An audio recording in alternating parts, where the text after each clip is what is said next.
Hello மக்களே! ஸ்ரேயாஸ் ஐயரை Indian team T20க்கு கேப்டனா போட்டிருக்காங்க.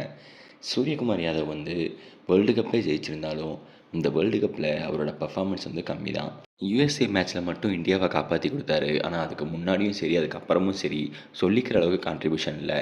அவருக்கு இன்னொரு சான்ஸ் கொடுக்கலாம் அப்படின்னு எல்லாரும் எதிர்பார்த்தப்ப, IPLலேயும் ரொம்ப புவர் ஃபார்மில் இருந்ததுனால, வேறு வழியே இல்லாமல் அவரை டீமில் இருந்து ட்ராப் பண்ணுற அளவுக்கு போயிடுச்சு.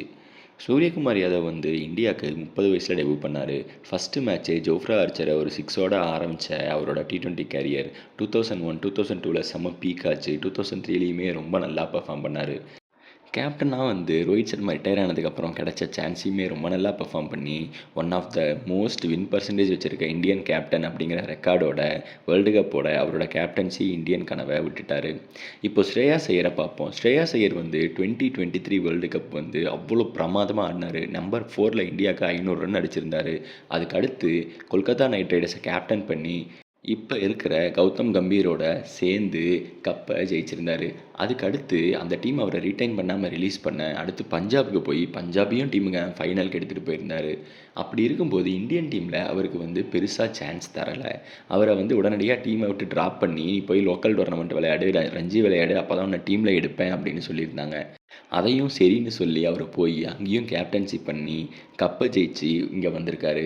ஸ்ரேயாஸ் ஐயர் வந்து நிஜமாவே ஒரு நல்ல பிளேயர், நல்ல ODI பிளேயர், T20லையுமே நல்லா பர்ஃபார்ம் பண்ண முடியும் அப்படின்னு வந்து அவர் வந்து ப்ரூவ் பண்ணியிருக்காரு.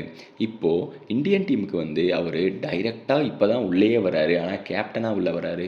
இதுவரை டீம்லேயே இல்லாமல் திடீர்னு உள்ள கேப்டனாக வரும்போது எப்படி செட் ஆகும் அப்படிங்கிறது பார்க்கணும். கௌதம் கம்பீருக்கும் இவருக்கும் செட் ஆகலை அப்படிங்கிறது தான் எல்லாருமே சொல்கிறாங்க. சாம்பியன்ஸ் ட்ராஃபிலையுமே வந்து ஃபஸ்ட்டு ஸ்ரேயாஸ் ஐயர் விளையாடாத மாதிரி தான் இருந்தது. கோலிக்கு ஒரு இன்ஜுரி அப்படிங்கிறதுனால தான் ஸ்ரேயாஸ் ஐயர் ஆடி ப்ரூவ் பண்ணதுனால எல்லா மேட்சும் மறுபடியும் ஸ்ரேயாஸ் ஐயர் ஆட வேண்டியதாக இருந்தது. அந்தளவுக்கு கம்பீருக்கும் இவருக்கும் ஏதோ பிரச்சனை இருக்குது. அப்படி இருக்கும்போது கம்பீர் வந்து சஞ்சு சாம்சனை கேப்டனாக போடலாம் அப்படின்னு சொல்லியிருக்காரு போல். ஆனால் அஜித் அகர்கர் தான் இல்லை, இவர் தான் நல்லா பர்ஃபார்ம் பண்ணியிருக்காரு, இவர் தான் கேப்டனாக போடணும்னு சொல்லி ஸ்ரேயாஸ் ஐயருக்கு கேப்டன்சியை வாங்கி கொடுத்துருக்காங்க. இப்போ ஸ்ரேயாஸ் ஐயர் வந்து எப்படி வந்து கௌதம் கம்பீர் கூட ஜெல்லாகி பண்ணுவார் அப்படிங்கிறத பார்க்கணும். இது மட்டும் இல்லாமல் வைஸ் கேப்டனாக திலக் வர்மாவையும் செலக்ட் பண்ணியிருக்காங்க. அடுத்த கேப்டனை க்ரூம் பண்ணணும் அப்படிங்கிறதுனால திலக் வர்மாவை சூஸ் பண்ணியிருக்காங்கன்னு நினைக்கிறேன். இப்போது ஒரே ஒரு கேள்வி தான். நல்லா செட் ஆகிருக்க ஒரு டீமில் புதுசாக ஒரு பிளேயர் உள்ளே வராரு. ஆனால் அவர் கேப்டனாக வரும்போது செட் ஆகும் அப்படிங்கிறது வந்து சந்தேகம்தான். Example Mumbai Indians. Mumbai Indians 2023ல் குவாலிஃபையர் 2 போனாங்க. ரோஹித் சர்மா கீழே சூப்பராக பண்ணாங்க. சடனாக என்னாச்சுன்னா வெளியே இருந்து ஒரு பிளேயரை உள்ளே கொண்டு வந்து அவரை கேப்டன் ஆக்கின உடனே ஹார்திக் பாண்டியாவுக்கு செட்டே ஆகலை அந்த டீமை வந்து லீட் பண்ண. ஏன்னா அந்த டீம் வந்து மாறிடுச்சு. அந்த டீம் கூட இவர் எப்படி செட் ஆவார் அப்படிங்கிற கேள்வி இருந்தது. அடுத்த 3 வருஷமும் அதுதான் நடந்துச்சு. ஃபுல் ப்ரெஷரில் தான் ஹார்திக் பாண்டியா போனாரே ஒழிய டீம் வந்து இவருக்கு ரெஸ்பாண்ட் பண்ணலை. ஏன்னா டீம் வந்து நான் தான் கேப்டனாக இருப்பேன், ஏன்னா இவர் போனதுக்கப்புறம் நான் தான் கேப்டன் அப்படின்னு நிறையா பேர் நினச்சிருப்பாங்க.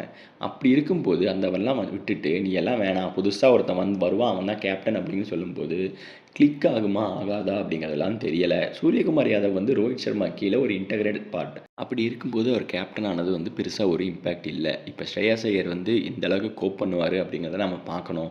இந்தியா வந்து அயர்லாண்டு, இங்கிலாண்டுன்னு போய் T20 சீரிஸ் விளையாடுறாங்க. எந்த அளவுக்கு இந்தியா பர்ஃபார்ம் பண்ணுது, எந்த அளவுக்கு வந்து இவர் டீம் கூட ஜெல் ஆகிறாரு, டீம் இவர் கூட ஜெல் ஆகுது, இதெல்லாம் நம்ம பார்க்கணும். ஏன்னா T20 டீம் வந்து ஒரு வேறு லெவல் கிரிக்கெட்டை விளையாடிட்டு இருக்கும்போது இது செட் ஆகுமா ஆகாதா, கம்பீருக்கும் இவருக்கு செட் ஆகுமா அப்படிங்கிறதெல்லாம் வந்து நாம் பொறுத்து இருந்து தான் பார்க்கணும்.